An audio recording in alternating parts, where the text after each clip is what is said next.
name is Prem Shankar Kakre, Mathematics faculty at Navoditya Academy of Science for Achievers. Today we are going to study derivative of parametric function. So firstly we'll discuss definition of parametric function. Then we'll discuss the theorem based on derivative of parametric function. And lastly we will discuss a problem which is based on derivative of parametric function. So let's discuss the definition of parametric function. So suppose we have variables x and y. Suppose we have a variable x and y which are defined separately as function by an intermediating variable, that is connecting variable, which is nothing but t. That is, we have x as a function in t, that is f of t. This is our first function. And we have y is equal to g of t, that is our second function. So you can clearly see that x and y both are expressed as a function in a single variable, that is t. So this t, variable t, is considered as our parameter. And here x and y both are considered as parametric function.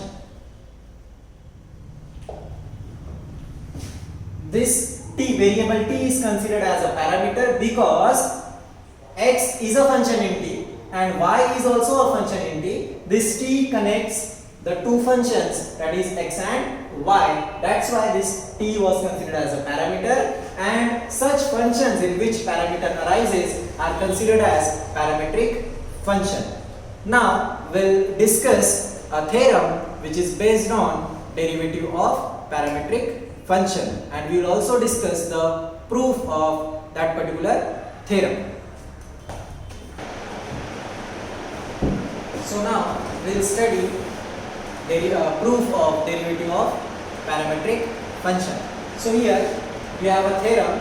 The statement is, if x is equal to f of t and y is equal to g of t are differentiable functions of t, that is their derivative exists, so that y is a differentiable function of x, then we have to prove that dy by dx is equal to dy by dt divided by dx by dt, and we have given one condition that dx by dt is not equal to 0. So firstly we will write what we have given here. We have given two functions, that is, here we have two functions given, x is equal to f of t and y is equal to g of t. These are the two parametric functions. Now we'll see that how many variables are expressed here. So here we have a variable x, we have a variable y, and we have a parameter t. So we will consider the increment in x, y, and t. That is, let del x be the small increment in x. Likewise, we'll also let del y be the small increment in y, and similarly let del t be the small increment in parameter t. Now, as this is a very small increment, so the value of this increment tends to 0. It is very small, but we have to take a note here that this value is very small, so don't assume that their value is equal to 0. They are very small, but the value is not equal to 0. But they are tends to 0. So we can write down the next step, that is, as the increment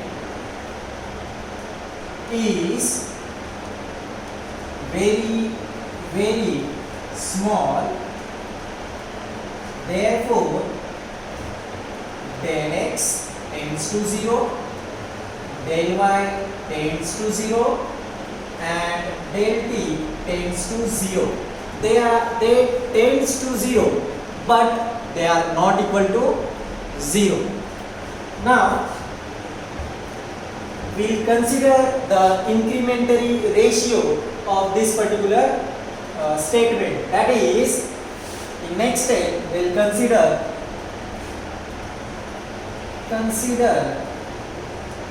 the incrementary ratio. This incrementary ratio can be considered from directly the question itself. The only thing you have to do is to consider this equation in increment form. That is, यहाँ पर dy by dx है, तो आपको क्या consider करना पड़ेगा? del y by del x. dy by dt के जगह del y by del t and dx by dt के जगह del x by del t. कुछ इस तरह से del y by del x is equal to del y by del t divided by del x by del t. This is nothing but the incrementary ratio of the given statement. So we'll consider this as equation number 1. Now we have to use the first principle of derivative, that is, if limit exists then derivative exists. So what we have to do here, we have to take limits on both sides. So we have here the variable del x, this incrementary increment in x, that is del x. तो आपको यहाँ पर क्या करना पड़ेगा? Limit लेना पड़ेगा del x की tends to 0 दोनों साइड में. That is, next step, taking limit del x tends to 0 on both sides. तो क्या होगा इक्वेशन नंबर 1 का? इधर भी लिमिट लेना है, limit del x tends to 0 del y by del x is equal to, इधर भी लिमिट लेना है, same limit del x tends to 0 in bracket del y by del t divided by del x by del t. अब क्या होगा? आपको एक statement पता होगा कि लिमिट हर जगह सेपरेट होती है, मल्टीप्लाई में सेपरेट होती है, डिवीजन में सेपरेट होती है, पावर में सेपरेट होती है. तो यहाँ पर भी ये जो लिमिट है ये न्यूमरेटर में और डिनोमिनेटर में सेपरेट होगी. दैट इज इधर limit del x tends to 0 del y by del t divided by limit. So here we have separated the limit. तो अब हमने यहाँ पर लिमिट को क्या कर दिया है? सेपरेट. लिमिट न्यूमरेटर में सेपरेट हो गया है और लिमिट डिनोमिनेटर में भी सेपरेट हो चुका है. बट यहाँ पर देखने की बात यह है कि यहाँ पर limit del x tends to 0 है, बट यहाँ पर del t आ गया. यहाँ पर भी del x है और यहाँ पर del t आ गया. तो हमें क्या करना पड़ेगा? ये सेम लेके आना पड़ेगा. और ये सेम कैसे आएगा? हमने फर्स्ट में ही देखा था कि del x भी टेंड्स टू 0 था, del y भी टेंड्स टू 0 था, सिमिलरली del t भी टेंड्स टू 0 ही है. तो इन तीनों का बेसिकली अगर देखा जाए तो तीनों का वैल्यू जो है वो टेंड्स टू 0 है. तो आपको क्या करना पड़ेगा? As del x tends to 0 therefore del t also tends to 0. तो आपको ये चेंजेस करना पड़ेगा. ये भी del t में लिखना पड़ेगा और ये भी del t में लिखना पड़ेगा. That means in next step we can write limit del x tends to 0, यहां कोई प्रॉब्लम नहीं होगा क्योंकि ये दोनों सेम है, del x tends to 0, del y by del x is equal to limit del t tends to 0 del y by del t divided by limit del t tends to 0 del x by del। तो ये हमें अब दोनों values मिल गई। अब यहाँ पर ये सेम वेरिएबल्स आ गए, ये भी इंक्रीमेंट del t आ गया है, यहाँ पर भी del t आ गया है, ये भी del t आ गया है, ये भी del t आ गया। तो अब हमें जाना पड़ेगा वापस से क्वेश्चन के पास। क्वेश्चन में फिर से लिखा है कि x is equal to f of t and y is equal to g of t, they both are differentiable function of t। तो मुझे बताइए इसका वैल्यू, ये y t का with respect to t differentiable हो सकता है और x भी t के रिस्पेक्ट में डिफरेंशिएबल हो सकता है, तो इसका भी डेरिवेटिव एग्जिस्ट करेगा, इसका भी डेरिवेटिव एग्जिस्ट करेगा।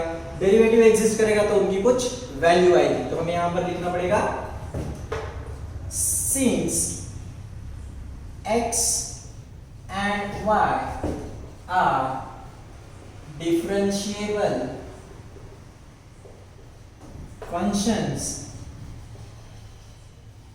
of t, therefore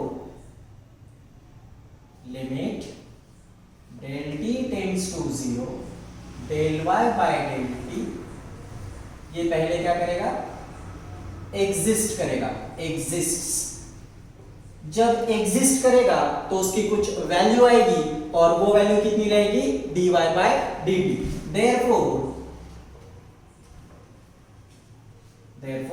limit del t tends to 0 del y by del t is equal to dy by dt। this is the value of this one, the numerator, that is limit del t tends to 0 del y by del t। इसको equation number 1 दे दीजिए। Similarly,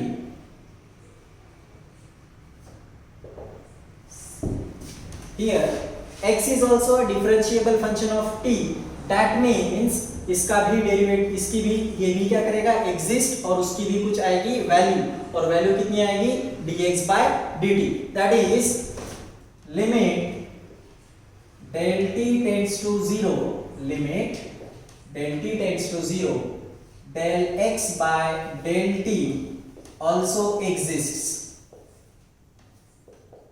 तो इसकी भी value आएगी और वो value कितनी रहेगी, therefore limit del t tends to 0 del x by del t is equal to dx by dt। अब ये dx by dt, ये इक्वेशन नंबर 2, ये इक्वेशन नंबर 1 और इक्वेशन नंबर 2 का जो वैल्यू है वो हमारा स्टार्टिंग में जो इंक्रीमेंटरी रेशियो मिला था, हम उसमें क्या करेंगे, ये वैल्यू सब्स्टिट्यूट करेंगे। सो लेट्स सी वो क्या आएगी। So this was our incrementary ratio which was given by a, that is limit del x by del x tends to 0 del y by del x is equal to limit of del y by del t and limit del t tends to 0 del x by del t। So now we'll substitute the value of equation number 1, that is dy by dt, and the value of equation number 2, that is dx by dt, in equation number a। So what we will get? We'll get limit del x tends to 0 del y by del x is equal to dy by dt divided by dx by dt। So now you can clearly see that this side of the equation is proved। Now we have to only prove that is this side, that is limit del x tends to 0 del y by del x। तो अब मुझे बताइए जब ये value exist हो गया, ये भी वैल्यू एग्जिस्ट हो गया और इन दोनों का मिला के कुछ तो भी वैल्यू आ गई, तो हम ये बोल सकते हैं कि as LHS exists therefore RHS also exists। क्योंकि ये भी एग्जिस्ट किया, ये भी एग्जिस्ट किया, तो न्यूमरेटर डिनोमिनेटर दोनों क्या हो गया, एग्जिस्ट। इसका मतलब ये भी equal to exist. therefore we can say that Just a second. Therefore, we can say that as LHS exists, therefore RHS also exists. अब RHS एग्जिस्ट कर रहा है, दैट मीन्स हमें उसका वैल्यू लिखना पड़ेगा, that is limit del x tends to 0 del y by del x is equal to, ये पहले क्या करेगा, एग्जिस्ट, और जब एग्जिस्ट करेगा तो उसकी कुछ वैल्यू आएगी, और उसकी वैल्यू कितनी आएगी, therefore limit del x tends to 0 del y by del x is equal to dy by dx।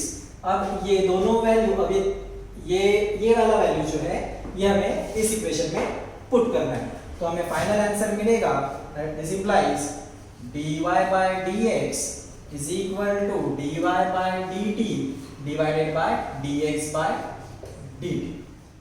This is the proof of the theorem on parametric function। तो हम एक बार फिर से शॉर्ट में डिस्कस करते हैं कि हमने यहाँ पर क्या क्या स्टडी किया। सबसे पहले हमने यहाँ पर वेरिएबल्स देखे कि वेरिएबल्स कितने आए हैं। यहाँ पर 3 वेरिएबल्स है, x, y एंड t।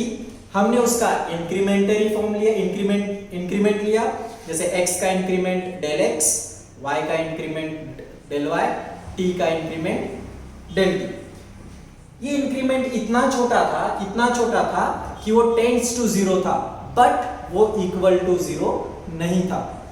तो हमने लिखा था del x tends to 0, del x tends to 0 लिखा था, del y टेंड्स टू 0 लिखा था, del 2 टेंड्स टू 0 लिखा था। अब हम यहाँ रुक गए थे, फिर हमें पता नहीं था क्या करना है, तो हम कहाँ गए थे, क्वेश्चन के पास। क्वेश्चन क्या बोल रहा था, del y by del x is equal to del y by del t upon dy by dx is equal to dy by dt upon dx by dt। तो यहां से हमें क्वेश्चन मदद करेगा। हमने उसका इंक्रीमेंटरी फॉर्म लिया था, दैट इज del x में लिया था, del y में लिया था एंड del t में। तो हमें मिला del y by del x, del y by del t, del x by del t, ये हमने लिखा था। फिर उसके बाद हमने न्यूटन का फर्स्ट प्रिंसिपल जो था डेरिवेटिव का वो लगाया था। उसमें हमें पता था कि लिमिट लगती है दोनों साइड, तो हमने वो इंक्रीमेंटरी रेशियो में दोनों साइड में क्या कर लिया, लिमिट ले लिया। तो इधर भी लिमिट आ गया था और इधर भी लिमिट आ गया था। फिर लिमिट न्यूमरेटर में और लिमिट डिनोमिनेटर में सेपरेट हुआ था। फिर वहां पर वेरिएबल्स का थोड़ा सा लोचा हो गया था, तो हमने वेरिएबल्स सेम कर दिए थे, दैट इज del x का कन्वर्शन del t में किया था। कभी कभी del t का कन्वर्शन del x में होता है, बाकी के जो थ्योरम है उसमें del x का कन्वर्शन del t का कन्वर्शन del x ऐसे होता है। फिर जब वो वेरिएबल सेम आ जाए तो आपको कुछ ये स्टेप मिलेगी, limit del x tends to 0 del y by del x, limit del t tends to 0 del y by del t upon limit del t tends to 0 del x by del t। फिर ये step आने के बाद वापस हम रुक गए, हम वापस गए क्वेश्चन के पास। क्वेश्चन से ये पता चला कि x is equal to f of t, y is equal to g of t, they both are differentiable function of t। that means इसका भी डेरिवेटिव एग्जिस्ट करेगा और इसका भी डेरिवेटिव एग्जिस्ट करेगा। अब एग्जिस्ट करेगा तो उसकी वैल्यू आएगी और वो वैल्यू रहेगी dy by dt dx by dt। तो हमने ये पूरे स्टेटमेंट लिखे। लिखने के बाद इसकी वैल्यू हमने dy by dt पुट करी, इसकी वैल्यू हमने dx by dt पुट करी। फिर यहाँ से आप क्लियरली देख सकते हो कि numerator exist, denominator also exist, so this whole LHS exist. जब ये पूरा LHS एग्जिस्ट करेगा तो ऑब्वियस केस है RHS भी एग्जिस्ट करेगा। अब RHS जब एग्जिस्ट किया तो क्या था वो RHS का value, limit del x tends to 0 del y by del x exist, और उसकी कुछ वैल्यू आई और वो वैल्यू थी dy by dx। ये dy by dx का वैल्यू जो है हमने ये इक्वेशन में पुट किया तो हमें फाइनल प्रूफ मिला dy by dx is equal to dy by dt divided by dx by dt। Hence our theorem is proved। Now we'll study how to find the derivative of parametric function। So here x is equal to a cot theta and y is equal to b cosec theta। So we have to find dy by dx। Now we can clearly see that x is expressed in terms of theta and y is also expressed in terms of theta। and this A, B, they both are constants, that is they belong to R, capital R, that is real numbers. So now how to solve this particular type of questions? तो आपको क्या करना है कि यहाँ पर सबसे पहले आपको पैरामीटर पहचानना है। तो पैरामीटर क्या है यहाँ पर? Here theta is a parameter। जब आपने पैरामीटर पहचान लिया तो उसके बाद आपको पैरामीट्रिक फंक्शन का थ्योरम यूज करना है, ये समझ में आ जाएगा। Therefore हमें क्या यूज करना है? Therefore by using theorem on parametric function, that is dy by dx is equal to dy by dt। अब यहां पर पैरामीटर क्या है? थीटा, तो हम यहां पर लिखेंगे theta, dy by d theta divided by dx by d theta. Her problem के साथ साथ हम हमारा सॉल्यूशन भी चेंज करेंगे, दैट इज हमारा प्रूफ भी चेंज करेंगे। जैसे यहाँ पर अगर थीटा आ गया है पैरामीटर, तो हम ये थ्योरम में यहाँ पर थीटा लिखेंगे, और अगर पैरामीटर t होता तो हम t लिखेंगे। जैसे जैसे पैरामीटर चेंज होगा वैसे वैसे हम थ्योरम में भी चेंजेस करेंगे। Now what we have to do कि आपको x is equal to a cot theta और y is equal to b cosec theta था, तो y को कंसीडर कीजिए और dy by d थीटा निकालिए, x को कंसीडर कीजिए और dx by d थीटा निकालिए। That means consider x is equal to a cot theta और बाजू में कंसीडर कीजिए, consider y is equal to b cosec theta. ये इक्वेशन को हम नाम दे देंगे a। अब यहाँ पर x is equal to a cot theta आ गया और यहाँ पर y is equal to b cosec theta आ गया। हम डायरेक्टली डिफरेंशिएट करेंगे with respect to the particular parameter. यहाँ पर पैरामीटर है थीटा, तो हम करेंगे differentiate with respect to theta.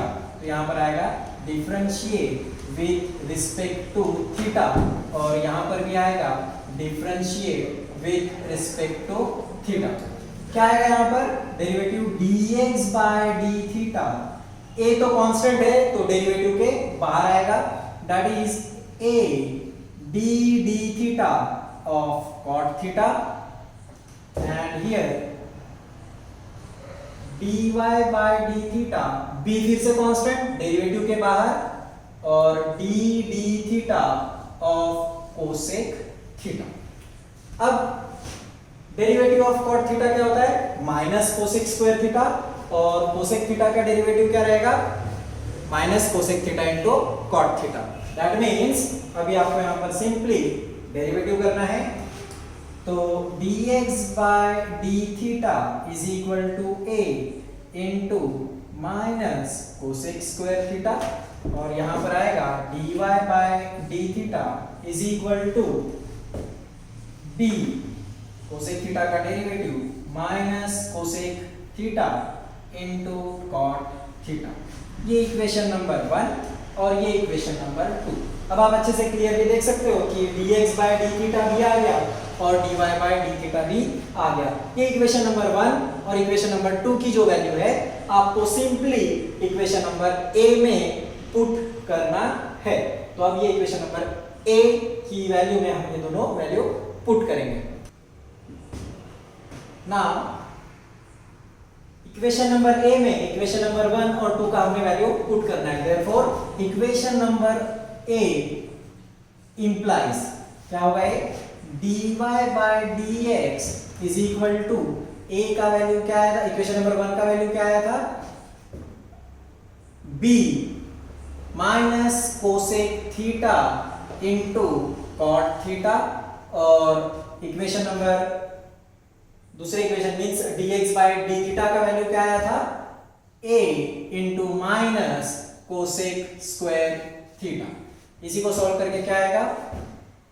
b by a, यहां पर लाइक टर्म्स काट दीजिए तो कोसेक थीटा और ये कोसेक थीटा कैंसिल होगा, तो बचेगा cot theta divided by cosec theta. इसको हम और अच्छे से सॉल्व कर सकते हैं। कॉट थीटा को आप लिख सकते हो cos theta by sine theta और 1 बाय कोसेक थीटा को लिख सकते हो sine theta. That means since cot theta is equal to cos theta by sin theta and 1 upon cosec theta क्या होता है sin theta। therefore अब इक्वेशन में ये वैल्यूज पुट करके हमें क्या मिलेगा b by a cos theta upon sin theta into sin theta। ये देखिए cot theta का वैल्यू cos by sin और 1 by cosec होता है sin। यहाँ पर फिर से लाइक टर्म्स काट दीजिए तो आपको फाइनल आंसर मिलेगा dy by dx is equal to b by a cos theta।